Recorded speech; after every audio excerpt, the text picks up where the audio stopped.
ഏവർക്കും എംഫേവർ ലേണിംഗ് ആപ്പിലേക്ക് സ്വാഗതം. നമ്മുടെ സെക്രട്ടേറിയറ്റ് അസിസ്റ്റന്റ് സിലബസിൽ പ്രിലിമിനറി എക്സാമിന് പഠിക്കേണ്ട ഒരു ടോപ്പിക്കാണ് സീനിയർ സിറ്റിസൺസ് ആക്ട് എന്ന് പറയുന്നത്. അല്ലെങ്കിൽ അതിൻ്റെ യഥാർത്ഥത്തിൽ അതിൻ്റെ ഒഫീഷ്യൽ പേര് എന്ന് പറയുന്നത് മാതാപിതാക്കളുടെയും മുതിർന്ന പൗരന്മാരുടെയും സംരക്ഷണ ചെലവിനും അഭിവൃദ്ധിക്കും വേണ്ടിയുള്ള നിയമം എന്നുള്ളതാണ്. 2007 നിയമമാണ്. ഈ ഒരു നിയമം PSC എന്താ പറയുക, ഓരോ അരിമണിയും നുള്ളിപ്പറിക്കി എടുക്കും പോലെ ചോദ്യങ്ങൾ പൂർണ്ണമായും ചോദിച്ച് കഴിഞ്ഞിട്ടുണ്ട്.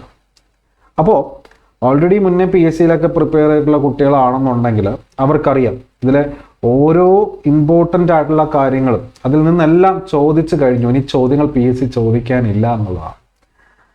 പുതുതായിട്ട് പഠിക്കുന്നവർക്ക് ഇതൊരു എന്താ പറയുക, ഒരു അവയർനെസ്സും കൂടി ആയിക്കോട്ടെ. ഈ ഒരു ക്ലാസ്സിന്റെ നോട്ട് എംഫേവർ ലേണിംഗ് ആപ്പിൽ നിന്നും ഡൗൺലോഡ് ചെയ്യാം. അല്ലാത്ത പക്ഷം എംഫേവർ കേരള PSC എന്ന് സെർച്ച് ചെയ്യാം. അതിൽ നിന്നും നിങ്ങൾക്ക് നിരവധി തകർപ്പൻ നോട്ടുകൾ, അതും ഏറ്റവും പുതിയ രീതിയിൽ പഠിക്കേണ്ട അതിനനുസൃതമായിട്ട് തയ്യാറാക്കിയിട്ടുള്ളതാണ്, ഡൗൺലോഡ് ചെയ്യാം. അപ്പോൾ ഇതിന്റെ ഇംഗ്ലീഷ് രൂപമാണ് The Maintenance and Welfare of Parents and Senior Citizens Act 2007. അപ്പോൾ നമ്മുടെ പാരൻസ്, അതുപോലെ തന്നെ നമ്മുടെ വീട്ടിൽ സീനിയർ സിറ്റിസൺസ് ആയിട്ടുള്ള ആളുകളുണ്ട് എങ്കിൽ അവരുടെ മെയിൻ്റനൻസും വെൽഫെയറും ഉറപ്പാക്കുന്നതിന് വേണ്ടിയിട്ട് ഇന്ത്യൻ പാർലമെന്റ് 2007 പാസ്സാക്കിയ ഒരു നിയമമാണിത്.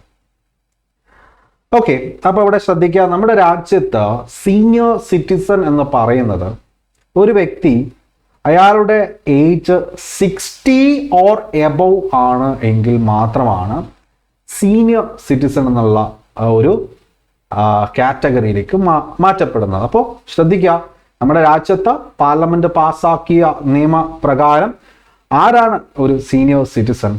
60 വയസ്സോ അതിൽ കൂടുതലോ ഉള്ള വ്യക്തികൾ. ഓക്കെ, അപ്പോൾ നമ്മുടെ ഈ ഒരു നിയമത്തിൽ ആകെ ഭാഗങ്ങൾ ചാപ്റ്റേഴ്സ് 7 7 ചാപ്റ്റേഴ്സിൽ ഉൾപ്പെടുന്ന ആകെ മൊത്തം സെക്ഷൻസ് അഥവാ വകുപ്പുകൾ 32. നിയമപരിധി ഇന്ത്യ ഒട്ടാകെ ഉണ്ട്. പാർലമെന്റ് ഈ പറയുന്ന നിയമം പാസ്സാക്കുന്നത് 29 ഡിസംബർ 2007. ഇത്രയും കാര്യങ്ങൾ നമുക്ക് ആദ്യഘട്ടത്തിൽ ആവശ്യമായിട്ടുണ്ട്. ഓക്കെ, അപ്പോൾ ആകെ എത്ര അധ്യായങ്ങളുണ്ട്? 7 അധ്യായങ്ങളിലായിട്ട് ആകെ മൊത്തം 32 വകുപ്പുകളാണുള്ളത്. നമ്മൾ പഠിക്കുന്ന നിയമങ്ങളിൽ ഏറ്റവും കുറവ് വകുപ്പുകളുള്ള ചില അപൂർവ നിയമങ്ങളിൽ ഒന്നാണ് ഇതെന്ന് പറയുന്നത്. ഓക്കെ, ഇന്ത്യ ഒട്ടാകെ ഇതിന് നിയമ പരിധിയുണ്ട്. ഈ ഒരു നിയമത്തിന്റെ ജുറിസ്ഡിക്ഷൻ ഇന്ത്യ ഒട്ടാകെ ഉണ്ട്. നിയമം പാർലമെന്റ് പാസ്സാക്കിയത് 29 ഡിസംബർ 2007. ഇവിടെ വെച്ച് തന്നെ പഠിക്കുക, 29 ഡിസംബർ 2007. എന്നാൽ ഈ പറയുന്ന നിയമം നിലവിൽ വന്നതിന് ശേഷം ഓരോരോ സംസ്ഥാനങ്ങളിൽ ഇത് അതിൻ്റെതായ രീതിയിൽ നടപ്പിലാക്കേണ്ടതുണ്ട്. കേരളത്തിൽ ഈ നിയമം 2008 സെപ്റ്റംബർ 24 ഈ നിയമം നടപ്പിലാക്കിയത്. വളരെ ഇമ്പോർട്ടൻ്റ് ആണ്. പാർലമെന്റ് ഈ ഒരു നിയമം പാസ്സാക്കിയത് എന്ന് ചോദിച്ചാൽ 29 ഡിസംബർ 2007. എന്നാൽ ഈ ഒരു നിയമം ഇന്ത്യ ഒട്ടാകെ പ്രാബല്യത്തിൽ വന്നിരിക്കുന്നത് ഒരു ദിനത്തിലല്ല, പല സംസ്ഥാനങ്ങളിലും പല ദിനങ്ങളിലാണ് ഈ പറയുന്ന നിയമം. അതായത് സാധാരണ പക്ഷം ഈ ഒരു പാർലമെന്റ് ഒരു നിയമം പാസ്സാക്കുമ്പോൾ ആ നിയമവുമായി ബന്ധപ്പെട്ട് സംസ്ഥാനത്തിനും അധികാര പരിധി ഉണ്ട് എങ്കിൽ അത്തരം നിയമങ്ങൾ അതാത് സംസ്ഥാനങ്ങളിൽ പാർലമെന്റ് പാസ്സാക്കിയ ദിവസം മുതൽ 1 വർഷത്തിനുള്ളിൽ അത് എന്ത് ചെയ്താൽ മതി? നടപ്പിലാക്കിയാൽ മതി.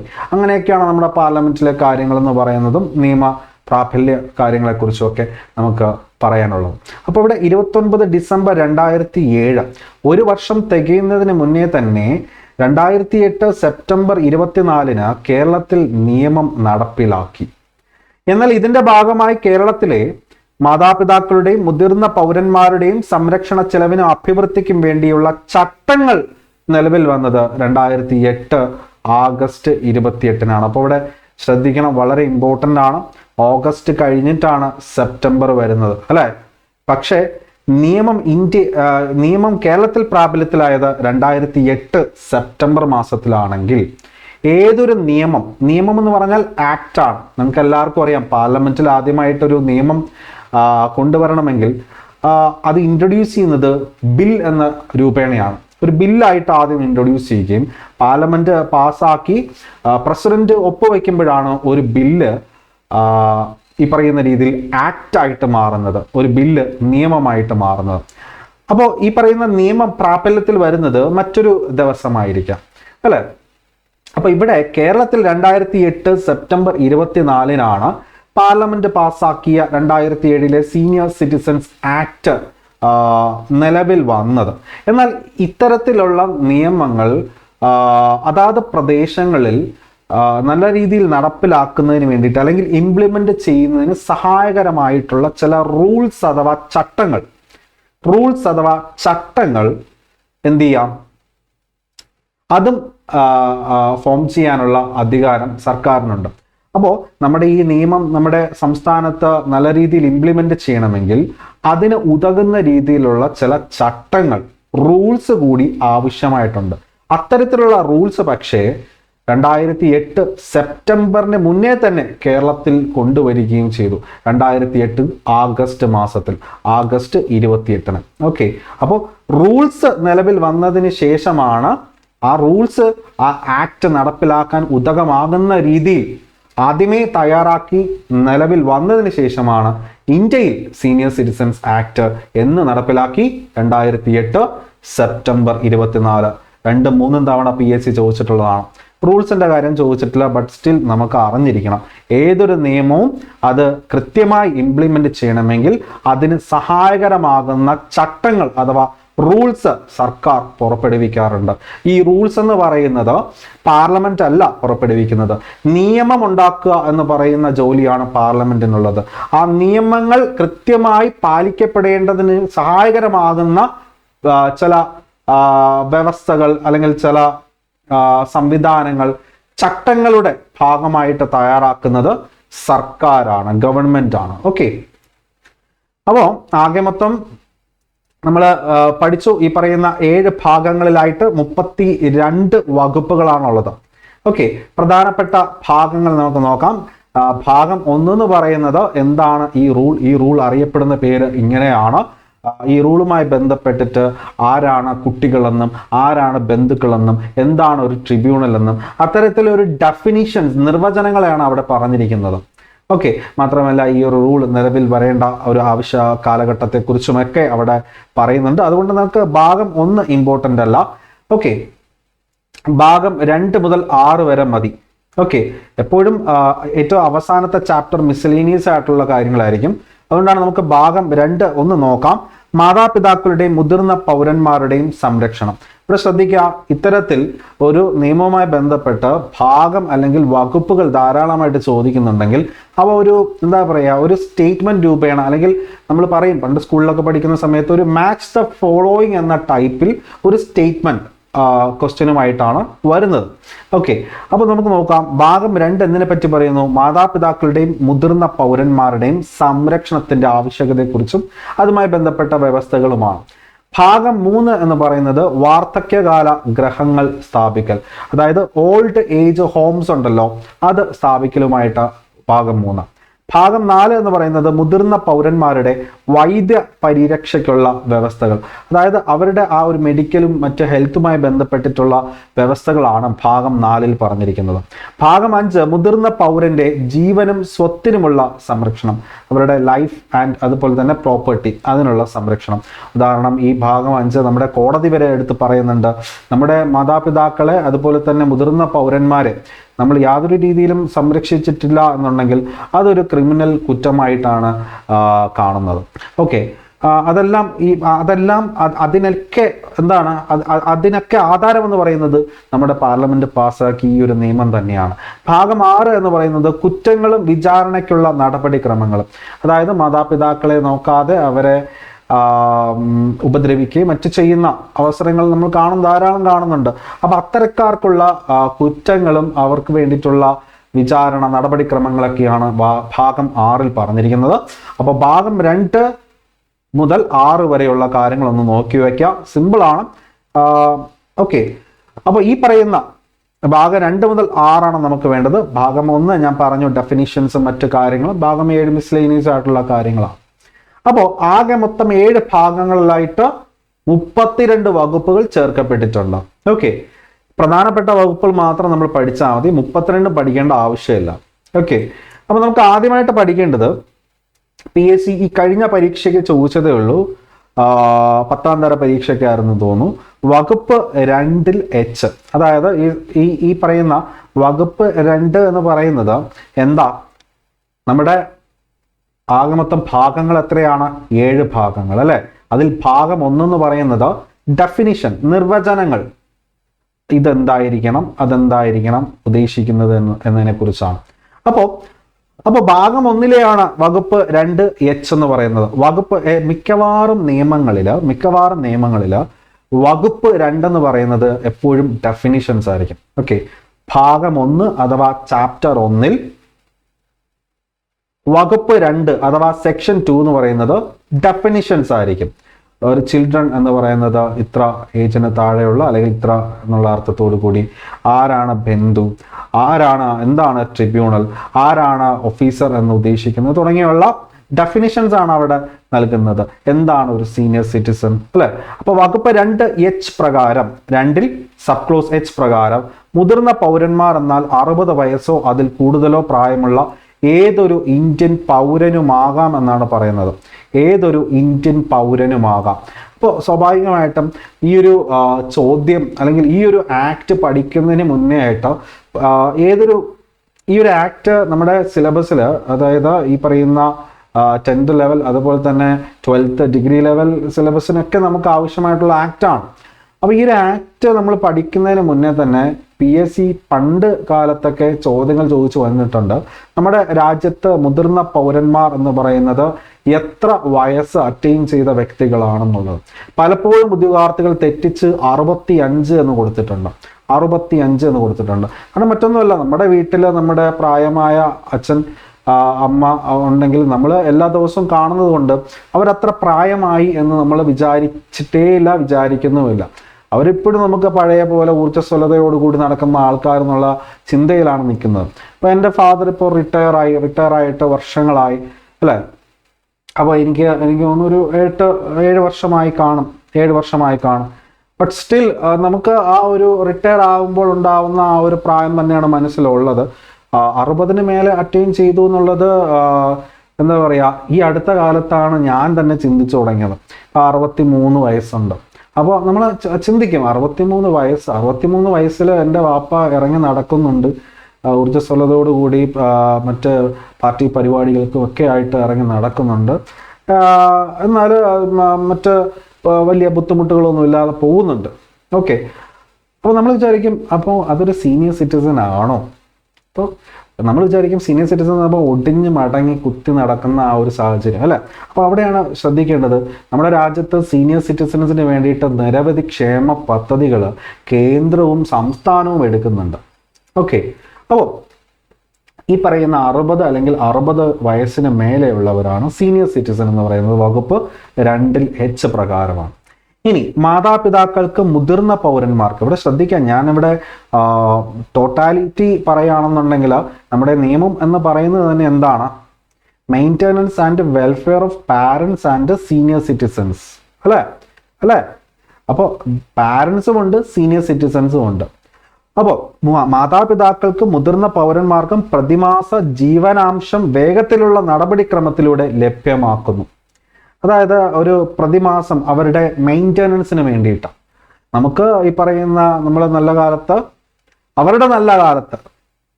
നമ്മളെ നോക്കി നമ്മുടെ നല്ല കാലത്ത് നമ്മൾ അവരെ ഉപേക്ഷിക്കുകയാണ് എന്നുള്ള സാഹചര്യം ഉണ്ടായിക്കഴിഞ്ഞാൽ സ്വാഭാവികമായിട്ടും അവർക്ക് ഇപ്പോൾ മാതാപിതാക്കൾ ചിലപ്പോൾ നമുക്ക് സ്വത്തുക്കൾ സമ്പാദിക്കാത്ത മാതാപിതാക്കൾ ഉണ്ടാവാം. സ്വത്തുക്കൾ സമ്പാദിച്ച് മക്കളുടെ പേരിലേക്ക് സ്നേഹത്തോടു കൂടി എഴുതി വെച്ച് അല്ലെങ്കിൽ നിർബന്ധ ബുദ്ധിയോടുകൂടി എഴുതി വാങ്ങിച്ച ആളുകളും ഉണ്ടാകും. അതിനുശേഷം അവരുടെ വഴിക്ക് പോലും പോകാതെ നോക്കുകയോ പിടിക്കുകയോ ഒന്നും ചെയ്യാതിരുന്നു കഴിഞ്ഞാൽ നമ്മുടെ നാട്ടിൽ ഈ പറയുന്ന മാതാപിതാക്കൾക്ക് തന്നെ നേരിട്ട് ഒരു പരാതി ഫയൽ ചെയ്യും. അല്ലെങ്കിൽ മാതാപിതാക്കളുടെ ഈ ഒരു ജീർണിച്ച അവസ്ഥ കണ്ട് അവരുടെ ഏറ്റവും അടുത്ത ബന്ധുക്കൾക്ക് തന്നെ പരാതിയായിട്ട് ഉന്നയിക്കാം. അതുമല്ലെങ്കിൽ ഇവരുടെ ഈ അവസ്ഥ ഏതെങ്കിലും ഒരു TV-യിലോ അല്ലെങ്കിൽ ഒരു റീൽസിലോ കണ്ടിട്ട് നമ്മുടെ ട്രിബ്യൂണൽ, അതായത് ഇവർക്ക് വേണ്ടിയിട്ട് തയ്യാറാക്കപ്പെട്ടിട്ടുള്ള ട്രിബ്യൂണലുകളാണ് മെയിൻ്റനൻസ് ട്രിബ്യൂണലുകൾ എന്ന് പറയുന്നത്. മെയിൻ്റനൻസ് ട്രിബ്യൂണലുകൾ ഇവരുടെ ജീവനാംശം നേടിക്കൊടുക്കുന്നതിന് വേണ്ടിയിട്ട് നിലകൊണ്ടിരിക്കുന്ന ട്രിബ്യൂണലുകളാണ്. ഇവരുമായി ബന്ധപ്പെട്ടുള്ള കേസുകൾ തീരുമാനിക്കപ്പെടുന്നതും മെയിൻ്റനൻസ് ട്രിബ്യൂണലിലാണ്. അപ്പോൾ നേരിട്ട് പരാതി നൽകാം, അല്ലെങ്കിൽ ഏറ്റവും അടുത്ത ബന്ധു പരാതി കൊടുത്താലും മതി. അതുമല്ലെങ്കിൽ സ്വമോട്ടോ കേസ് എടുക്കുവാനും സാധിക്കുന്നതാണ്. ഓക്കെ, അപ്പോൾ വളരെ വേഗത്തിലുള്ള നടപടിക്രമത്തിലൂടെ പ്രതിമാസ ജീവനാംശം മന്ത്ലി മെയിൻ്റനൻസ് കിട്ടും. അപ്പോൾ മെയിൻ്റനൻസ് ട്രിബ്യൂണൽ എന്ന് പറയുന്നത് ആർക്ക് വേണ്ടിയിട്ടാണ്? നമ്മുടെ നാട്ടിൽ മാതാപിതാക്കളുടെയും മുതിർന്ന പൗരന്മാരുടെയും ജീവനാംശം സംരക്ഷിക്കപ്പെടുന്നതിന് വേണ്ടിയിട്ട് 10,000 രൂപയിൽ കൂടുതൽ നടക്കത്തില്ല, മേടിച്ചു കൊടുക്കാൻ സാധിക്കത്തില്ല. ഓക്കെ, അത് ഒന്ന് നോക്കിക്കൊള്ളുക. അപ്പോൾ നമുക്കിനി നോക്കാം, ഈ നിയമം കുട്ടികളിൽ അവരുടെ മാതാപിതാക്കളെയും മുതിർന്ന പൗരന്മാരെയും പരിപാലിക്കുന്നതിന് ബാധ്യസ്ഥരാകുന്നു. അപ്പോൾ ഇവിടെ ശ്രദ്ധിക്കേണ്ട ഒരു കാര്യം, സാധാരണ എല്ലാ നമ്മുടെ നിയമങ്ങളിലും ചില 1-2 നിയമങ്ങളൊക്കെ വിട്ടു കഴിഞ്ഞാൽ, 1-2 എല്ലാ നിയമങ്ങളിലും എന്താണ്, 18 വയസ്സിന് താഴെയുള്ളവരെയാണ് കുട്ടികൾ എന്ന് പറയുന്നത്, അല്ലെ? എന്നാൽ ഇവിടെ കുട്ടികൾ എന്ന് പറയുന്നത് അവരെയല്ല ഉൾപ്പെടുത്തിയിരിക്കുന്ന മാതാപിതാക്കളുടെ കുട്ടികൾ. മനസ്സിലായോ? മാതാപിതാക്കളുടെ കുട്ടികൾ, അല്ലെങ്കിൽ മുതിർന്ന പൗരന്മാരായ അമ്മുമ്മമാരെയും അപ്പൂപ്പന്മാരുടെയൊക്കെ പേരക്കുട്ടികൾ, ഗ്രാൻഡ് സൺ, ഗ്രാൻഡ് ഡോട്ടർ. അപ്പൊ അവരൊക്കെ 18 വയസ്സ് തികഞ്ഞവരാണ്. അവരൊക്കെയാണ് ഇവിടെ കുട്ടികൾ എന്ന് പറയുന്നത്. മനസ്സിലായോ? അപ്പോൾ ഈ ഒരു നിയമത്തിൽ കുട്ടികൾ എന്ന് പറയുന്നത് not below the age of 18 അല്ല. അതാണ് ഇവിടെ പറയുന്നത്. മൈനർ അഥവാ 18 വയസ്സിന് താഴെയുള്ളവരെ നിർവചനത്തിൽ ഉൾപ്പെടുത്തുന്നില്ല. സോ നമ്മുടെ ഈ ഒരു സീനിയർ സിറ്റിസൺസ് ആക്ട് പ്രകാരം കുട്ടികൾ എന്ന് പറയുന്നത് 18 വയസ്സ് തികഞ്ഞ ആളുകളാണ്. മാതാപിതാക്കളുടെ കുട്ടികളാകാം, അല്ലെങ്കിൽ അമ്മുമ്മയും അപ്പൂപ്പൻ്റെയും പേരക്കുട്ടികൾ, അതായത് പൗത്രൻ അഥവാ ഗ്രാൻഡ് സൺ, പൗത്രി അഥവാ ഗ്രാൻഡ് ഡോട്ടർ ആകാം എന്നുള്ളത് നിങ്ങൾ ഓർത്തിരിക്കണം. ഓക്കെ, ഇനി സന്താനമില്ലാത്ത ഒരു മുതിർന്ന പൗരന്റെ കാര്യത്തിൽ എന്തായിരിക്കും? സ്വാഭാവികമായിട്ടും അയാളെ സംരക്ഷിക്കാൻ വേണ്ടിയിട്ട് ഒരു ബന്ധു മുന്നോട്ട് വരും, അല്ലെ? അപ്പോൾ അയാളുടെ കാര്യത്തിൽ അയാളുടെ വസ്തു കൈവശമുള്ളതോ അയാളുടെ മരണശേഷം അയാളുടെ വസ്തുവിന് പിന്തുടർച്ചാ അവകാശമുള്ളതോ ആയ വ്യക്തികളെയാണ് നിയമം ബന്ധു എന്നതിൽ നിർവചിക്കുന്നത്. അവർ മുതിർന്ന പൗരന്മാരെ നിയമപരമായി സംരക്ഷിക്കേണ്ടതാണ്. അപ്പോൾ ഈ പറയുന്ന ഒരു മുതിർന്ന പൗരന്റെ കാര്യത്തിൽ അയാളുടെ സ്വത്തുവകകൾ കൈകാര്യം ചെയ്യുന്ന വ്യക്തി, അല്ലെങ്കിൽ അയാളുടെ മരണശേഷം ഇൻഹെറിറ്റൻസ് എന്ന് പറയുന്നത്, നമുക്ക് ആ ഒരു പിന്തുടർച്ച അവകാശം ലഭിക്കുന്ന വ്യക്തി, അയാളാണ് ബന്ധു എന്ന് പറയുന്നത്. അയാൾ ഈ പറയുന്ന വ്യക്തിയെ നിയമപരമായിട്ട് തന്നെ സംരക്ഷിക്കേണ്ടതാണ്. ഓക്കെ, ഇനി മറ്റൊരു പ്രധാനപ്പെട്ട കാര്യമാണ് തങ്ങളുടെ സ്വത്ത് കൈമാറ്റം, പ്രോപ്പർട്ടി, അസറ്റ് എല്ലാം മക്കളുടെ പേരിലേക്ക് എഴുതി വെച്ചതിന് ശേഷം അങ്ങനെ ചെയ്ത മുതിർന്ന പൗരന്മാർക്ക് അത് ലഭിച്ചവർ മുതിർന്നവർക്ക് അടിസ്ഥാന സൗകര്യങ്ങൾ നൽകുകയും അവരുടെ ശാരീരിക ആവശ്യങ്ങൾ പരിപാലിക്കുകയും ചെയ്യുമെന്ന വ്യവസ്ഥയിൽ നിന്നും ലംഘനമുണ്ടായാൽ അത്തരം സ്വത്ത് കൈമാറ്റം നടന്നതിൽ വഞ്ചന അല്ലെങ്കിൽ നിർബന്ധമായി നേടിയെടുത്തതാണ് അല്ലെങ്കിൽ അനാവശ്യ സ്വാധീനത്തിലോ സംഭവിച്ചതായി കണക്കാക്കി കൈമാറ്റത്തെ അസാധുവാക്കാം. അതായത് സ്വത്ത് എഴുതി മേടിച്ചതിന് ശേഷം ഈ പറയുന്ന അച്ഛനമ്മമാരെ പരിപാലിക്കുന്നില്ല എന്നുള്ള കാര്യം കോടതി കണ്ടെത്തിയാൽ സ്വാഭാവികമായിട്ടും ആ എഴുതി കൊടുത്ത ആധാരം ഉൾപ്പെടെയുള്ളവ ഇൻവാലിഡ് ആയിട്ട് മാറും. ഓക്കെ, ഇനി നിർധനരായ മുതിർന്ന പൗരന്മാർക്കും രക്ഷിതാക്കൾക്കും ജീവനാംശം നൽകുന്നതിനായി വൃദ്ധസദനങ്ങൾ സ്ഥാപിക്കുന്നതിനും ഈ നിയമം വ്യവസ്ഥ നൽകുന്നു. നിങ്ങൾ ചിന്തിച്ചില്ലേ, നമ്മൾ നേരത്തെ പറഞ്ഞു, സന്താനമില്ലാത്ത മുതിർന്ന പൗരന് അസറ്റ് ഉണ്ടാവും. അത്തരം അസറ്റുകൾ നോക്കി നടത്തുന്ന ഒരു ബന്ധു അല്ലെങ്കിൽ അത് പിന്തുടർച്ചാ അവകാശമായി ലഭിക്കുന്ന ഒരു ബന്ധുവാണ് നിയമപരമായിട്ട് അവരെ നോക്കേണ്ടത്. അവരെ കൊണ്ട് നേരെ ഓൾഡ് ഏജ് ഹോമിൽ തള്ളുകയല്ല വേണ്ടത്. അതായത് ഓൾഡ് ഏജ് ഹോമിൽ കിടക്കുന്നവർ എന്ന് പറയുന്നത് ശരിക്കും എന്താണ്? നിർധനരായ മുതിർന്ന പൗരന്മാർ അല്ലെങ്കിൽ രക്ഷിതാക്കൾ, ഈ പറയുന്ന രീതിയിൽ മക്കളോ അല്ലെങ്കിൽ സ്വന്തമായി സ്വത്തോ ഒന്നുമില്ലാത്തവർക്ക് വേണ്ടിയിട്ടാണ് നമ്മുടെ രാജ്യത്ത് ഓൾഡ് ഏജ് ഹോംസ് സ്ഥാപിക്കണമെന്ന നിയമം പറഞ്ഞിരിക്കുന്നത്. ഓക്കെ, ഇത് സർക്കാരിൻ്റെ കൂടി ബാധ്യസ്ഥതയാണ് ഓൾഡ് ഏജ് ഹോംസ് ആരംഭിക്കുക എന്നുള്ളത്. പക്ഷെ ഇന്നിപ്പോൾ ഓൾഡ് ഏജ് ഹോംസിൽ കിടക്കുന്ന എന്താ? ഒരു കാലത്ത് നല്ല രീതിയിൽ ഭക്ഷിച്ചും ഉടുത്തും സ്വത്തും കൈവശമുണ്ടായിരുന്നവർ കുട്ടികളോട് ഓവർ അറ്റാച്ച്ഡ് ആയിട്ടുള്ള മാതാപിതാക്കളെല്ലാം ആണ് ശരിക്കും പറഞ്ഞാൽ ഇപ്പോൾ എന്താ പറയുക, ഈ സ്വത്തും കാര്യങ്ങളൊക്കെ ഉണ്ട്. അതോടൊപ്പം തന്നെ കുട്ടികളോട് എപ്പോഴും നമ്മൾ പറയാറുണ്ട്, കുട്ടികളോട് ഓവർ അറ്റാച്ച്ഡ് ആകുമ്പോൾ അങ്ങനെ ചെയ്തിട്ടുള്ള മാതാപിതാക്കളെല്ലാം ഇന്ന് വൃദ്ധസദനത്തിലാണ്. അവര് മുറ്റത്തിറങ്ങി നിന്ന് നോക്കും തൻ്റെ മകനോ മകളോ വരുന്നുണ്ടോ എന്നുള്ളത്, അല്ലേ? ഓവർ അറ്റാച്ച്ഡ് ആകുമ്പോഴേക്കും എന്തും എഴുതി കൊടുക്കാനും പിടിക്കാനും ഒക്കെ തയ്യാറാവും. അങ്ങനെ തങ്ങളെ നോക്കോ ഇല്ലയോ എന്നൊന്നും അവർ ഒരുപാട് എക്സ്പെക്ട് ചെയ്യും. ആ എക്സ്പെക്റ്റേഷൻ അനുസരിച്ചല്ല കാര്യങ്ങൾ ഇപ്പോൾ നടന്നുകൊണ്ടിരിക്കുന്നത്. അപ്പോൾ നിർധനരായ പാവപ്പെട്ട ആരാരും നോക്കാനോ പിടിക്കാനോ ഇല്ലാത്ത മാതാപിതാക്കൾക്ക്, മുതിർന്ന പൗരന്മാർക്കും വേണ്ടിയിട്ട് സംസ്ഥാനം തന്നെ വൃദ്ധസദനങ്ങൾ സ്ഥാപിക്കുന്നതുമായി ബന്ധപ്പെട്ടിട്ടുള്ള വ്യവസ്ഥകളും ഈ ഒരു നിയമത്തിൽ പറയുന്നുണ്ട്. ഓക്കെ,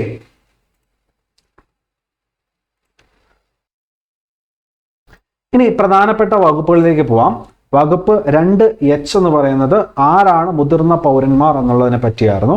വകുപ്പ് 5 കടക്കുമ്പോൾ മുതിർന്ന പൗരന്മാർക്കുള്ള സംരക്ഷണത്തിനായുള്ള നടപടികൾ ട്രിബ്യൂണലുകൾക്ക് സ്വമേധയാ സ്വീകരിക്കാവുന്നതാണ്. ഇവിടെ ഞാൻ 3 കാര്യങ്ങൾ പറയുന്നു. ഒന്നുകിൽ സീനിയർ സിറ്റിസൺ അല്ലെങ്കിൽ മുതിർന്ന പൗരന്മാർക്ക് നേരിട്ട് പരാതി നൽകാം, അല്ലെങ്കിൽ അവരുടെ ഏറ്റവും അടുത്ത ബന്ധുക്കൾ വഴി പരാതി നൽകാം. അതുമല്ലെങ്കിലാണ് സോ മോട്ടോ അല്ലെങ്കിൽ സ്വമേധയാ ഒരു മെയിൻ്റെനൻസ് ട്രിബ്യൂണലിന്, ജീവനാംശം നൽകുന്നതുമായി ബന്ധപ്പെട്ട തീരുമാനമെടുക്കുന്ന ഒരു മെയിൻ്റെനൻസ് ട്രിബ്യൂണലിന് സ്വന്തമായിട്ട് കേസ് എടുക്കാവുന്നതാണ്. മുതിർന്ന പൗരന്മാർക്കുള്ള ഇടക്കാല സംരക്ഷണത്തിനായി താൽക്കാലിക പ്രതിമാസ ഭത്ത മക്കളിൽ നിന്നോ ബന്ധുക്കളിൽ നിന്നോ വാങ്ങി നൽകാൻ ട്രിബ്യൂണലിന് ഉത്തരവ് പുറപ്പെടുവിക്കാവുന്നതാണ്. സംരക്ഷണത്തിനായുള്ള ഒരു അപേക്ഷ ഒന്നോ അതിലധികമോ ആൾക്കെതിരെ ഫയൽ ചെയ്യാവുന്നതാണ്. ഒന്നോ അതിലധികമോ എന്ന് പറഞ്ഞു കഴിഞ്ഞാൽ ചിലപ്പോൾ 2 മക്കളുണ്ടെങ്കിൽ 2 മക്കളുടെ പേരിലും. അത്തരത്തില് അപേക്ഷ ലഭിച്ച് 90 ദിവസത്തിനുള്ളിൽ ട്രിബ്യൂണൽ നടപടി തീർപ്പാക്കണമെന്നാണ് പറയുന്നത്. ചില പ്രത്യേക സാഹചര്യങ്ങളിൽ ഒറ്റത്തവണത്തേക്ക് മാത്രം 30 ദിവസത്തേക്ക് ഇത് എക്സ്റ്റെൻഡ് ചെയ്യാൻ പറ്റും. അപ്പോൾ ശ്രദ്ധിക്കുക, മുതിർന്ന പൗരന്മാർക്ക് ലഭിക്കേണ്ട അവകാശവും അല്ലെങ്കിൽ സംരക്ഷണവും ക്ഷേമവും തടസ്സപ്പെട്ട് കഴിഞ്ഞാൽ അവർക്ക് കോടതിയെ സമീപിക്കാം, അല്ലെങ്കിൽ ഏറ്റവും അടുത്ത ബന്ധു വഴി സമീപിക്കാം. അതുമല്ലെങ്കിൽ കോടതിക്ക് സ്വമേധയാ കേസെടുക്കാം. കേസെടുത്ത് കഴിഞ്ഞാൽ 90 ദിവസത്തിനുള്ളിൽ നടപടിക്രമങ്ങൾ തീർപ്പാക്കണം. ഓക്കെ, നടപടിക്രമങ്ങൾ തീർപ്പാക്കണം. ഓക്കെ, ചില പ്രത്യേക സാഹചര്യങ്ങളിൽ ഒറ്റത്തവണ മാത്രമായിട്ട് 30 ദിവസം കൂടി എക്സ്റ്റെൻഡ് ചെയ്യാം. ഓക്കെ, സോ 90 എന്നുള്ളത് 120 ഡേയ്സിലേക്ക് മാറും. അപ്പോൾ വകുപ്പ് 5 മനസ്സിലായി. ഇനി വകുപ്പ് 7 മെയിൻ്റനൻസ് ട്രിബ്യൂണൽ. അപ്പോൾ വകുപ്പ് 5 ഈ പറയുന്ന പരാതി അപേക്ഷയായിട്ട് നൽകാം. ഒന്നോ അതിലധികമോ ആളുകൾക്കെതിരെ നൽകാം. ഏതൊക്കെ രീതിയിൽ നൽകാം? നേരിട്ട് നൽകാം, അല്ലെങ്കിൽ മുതിർന്ന പൗരന്മാരുടെ ബന്ധു വഴി, അതും അല്ലെങ്കിൽ കോടതിക്ക് സ്വമേധയാ കേസെടുക്കാം.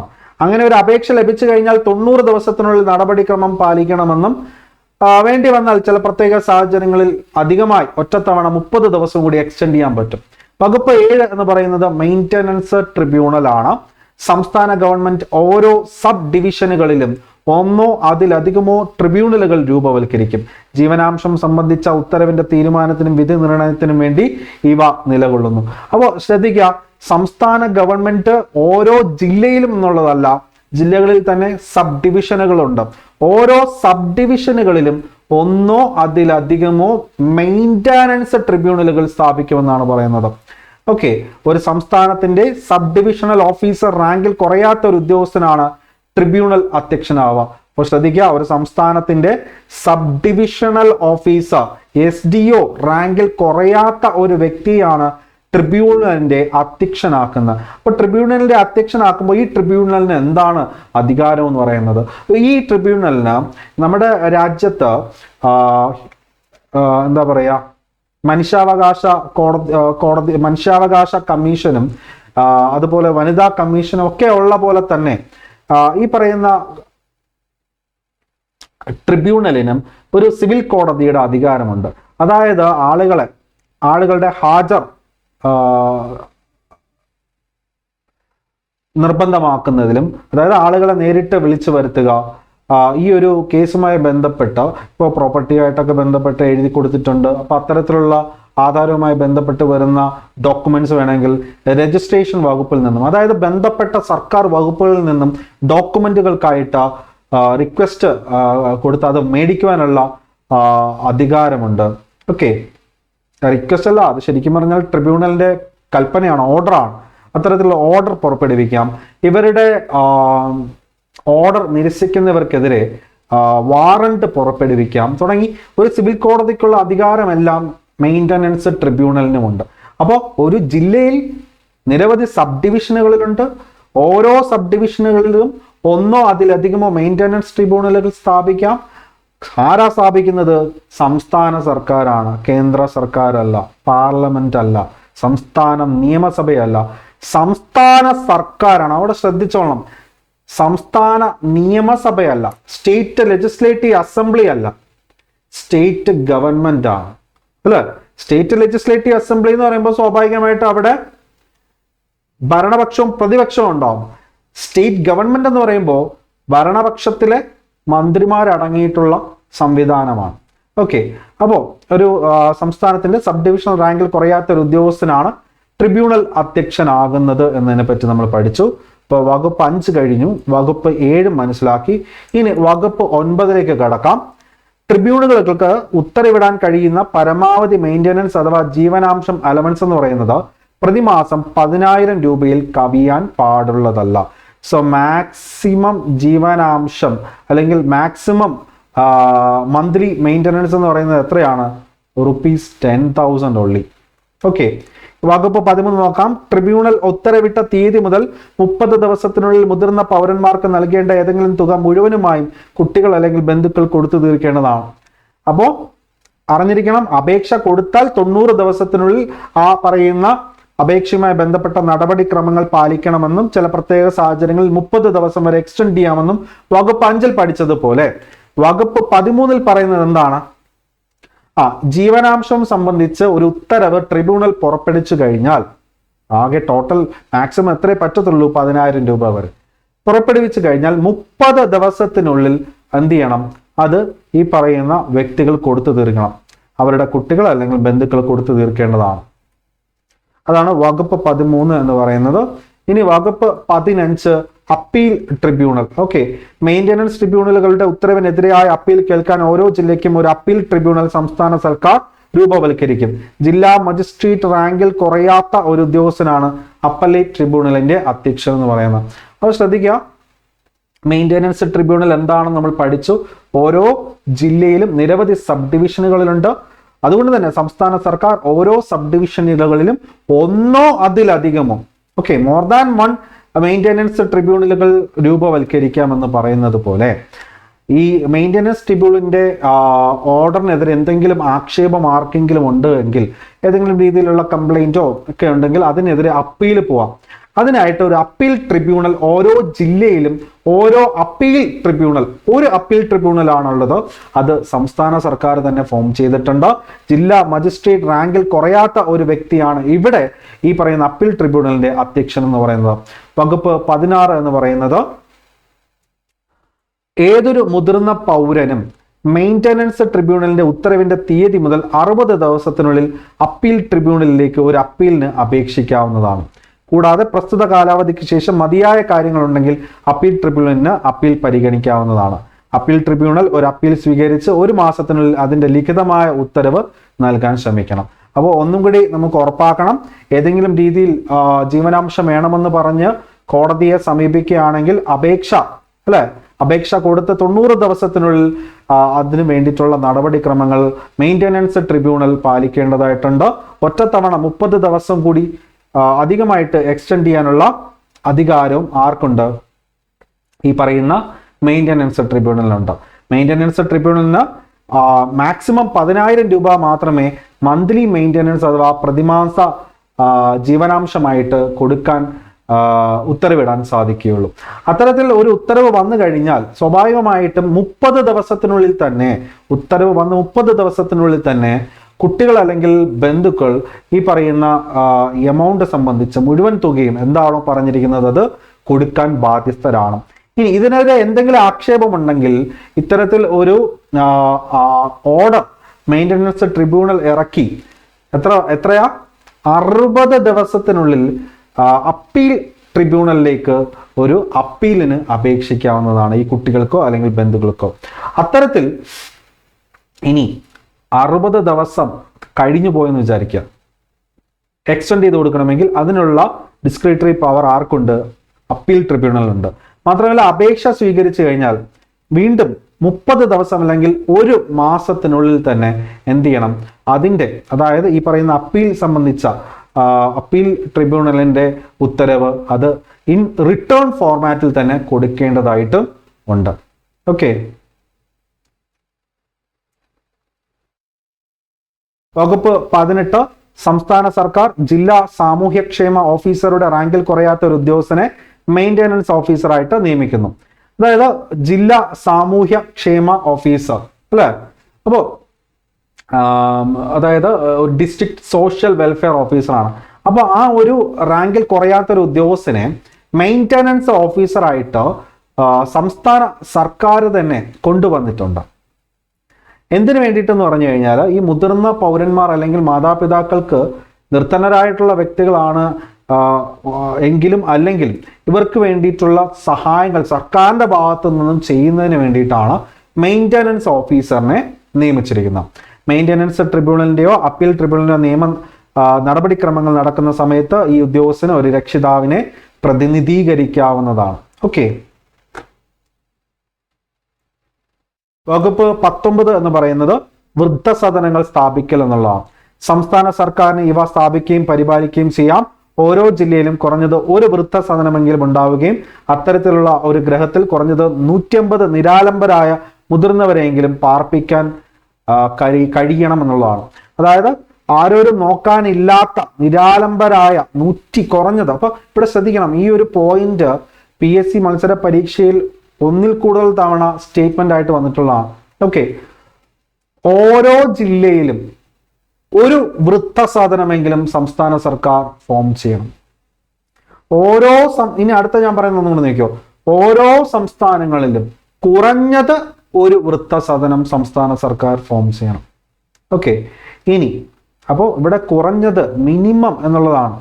സോ ഒരു ഡിസ്ട്രിക്റ്റില് കുറഞ്ഞത് മിനിമം 1 ഓൾഡ് ഏജ് ഹോം വേണം. ഈ ഒരു 1 ഓൾഡ് ഏജ് ഹോമില് കുറഞ്ഞത് മിനിമം 150 വൃദ്ധരെങ്കിലും അവിടെ ചേർത്തിരിക്കണം, അല്ലെങ്കിൽ അവരെ ഉൾക്കൊള്ളാൻ സാധിച്ചിരിക്കണം എന്നാണ് പറയുന്നത്.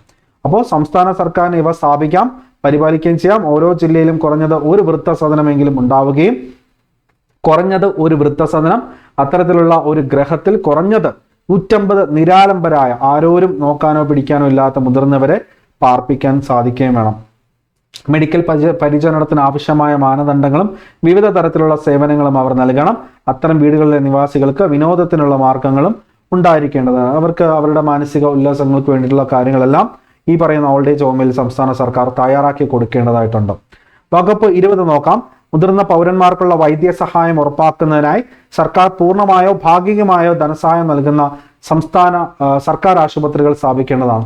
അതായത് ഇവർക്ക് വേണ്ടിയിട്ട് ഇപ്പൊ നമുക്ക് സംസ്ഥാന സർക്കാർ ആശുപത്രികളിൽ തന്നെ ഓൾഡ് ഏജ് പീപ്പിളിന് വേണ്ടിയിട്ട് അല്ലെങ്കിൽ സീനിയർ സിറ്റിസൺസിന് വേണ്ടിയിട്ട് സെപ്പറേറ്റ് ക്യൂ ഉണ്ട്. നിങ്ങൾ ശ്രദ്ധിച്ചാണോ?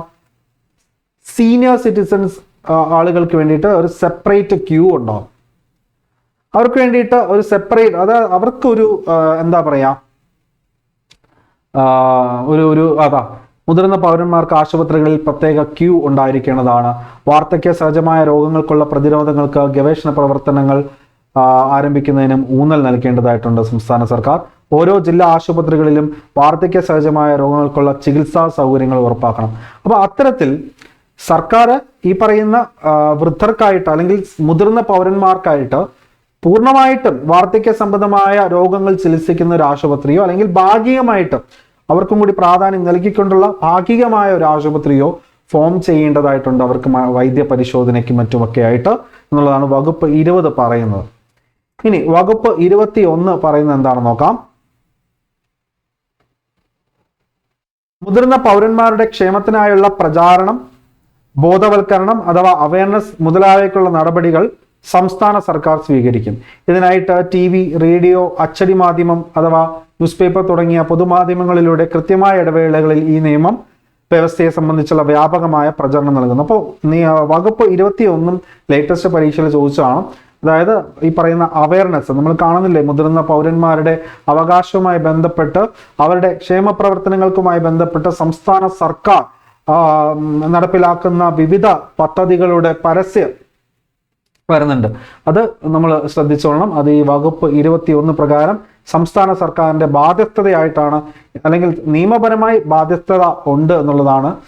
ഇനി വകുപ്പ് 24 നോക്കാം. മുതിർന്ന പൗരനെ ഏതെങ്കിലും സ്ഥലത്ത് ഉപേക്ഷിക്കുന്നത് ക്രിമിനൽ കുറ്റമാണ്. കണ്ടോ, ഇത് നമ്മുടെ കോടതി തന്നെ അനുശാസിക്കുന്ന ഒരു കാര്യമാണ്. അതിന് ആധാരം എന്ന് പറയുന്നത്, പലരും പറയും കോടതി പറയുന്നതാണ്, കോടതി പറയുന്നു മുതിർന്ന പൗരന്മാരെ ഉപേക്ഷിക്കുന്നത് തെറ്റാണ്.